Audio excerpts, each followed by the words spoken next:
হরে কৃষ্ণ। এক সন্ধ্যায় অর্জুন কৃষ্ণকে জিজ্ঞাসা করলেন, ভালো কাজ করলেও খারাপ ফল হয় কেন? তখন কৃষ্ণ অর্জুনকে বললেন, আমরা আলাদা আলাদা পথে গিয়ে নিজেদের মতো করে মানুষের সাহায্য করব। এই কথা বলে অর্জুন একদিকে, কৃষ্ণ একদিকে চলে গেলেন। অর্জুন কিছু দূরে যাওয়ার পর দেখতে পেলেন একজন বৃদ্ধা কাঠ কুড়াচ্ছে। অর্জুন গর্বের সাথে ভাবলেন, এই বৃদ্ধার কষ্ট দূর করব। গোপনে বৃদ্ধার কাছে একটি সোনার কলসি রেখে দিলেন। এদিকে কৃষ্ণ অন্য পথে গেলেন।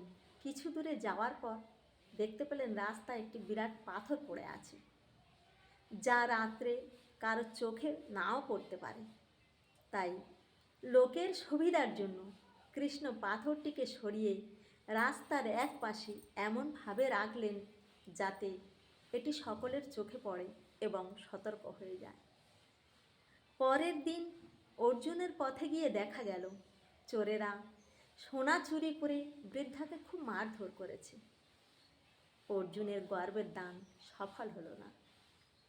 কৃষ্ণের পথে গিয়ে দেখা গেল সেই পথের পাশে পড়ে থাকা পাথরটি দেখতে না পেয়ে এক ধনী ব্যবসায়ী প্রায় ঘোড়া থেকে পড়ে যাচ্ছিলেন।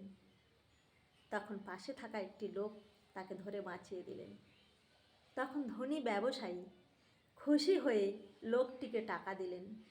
এখানে কৃষ্ণের নিঃস্বার্থ কাজ সফল হলো। এর কারণ জানতে চাওয়ায় কৃষ্ণ বললেন, তোমার কাজের পিছনে ছিল তোমার প্রশংসা পাওয়ার ইচ্ছা, তাই ফল খারাপ হলো। আর আমার কাজের পিছনে ছিল পরের ভালো করার ইচ্ছা, তাই ফল ভালো হলো।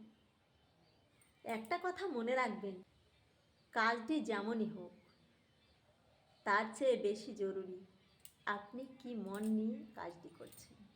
হরে কৃষ্ণ।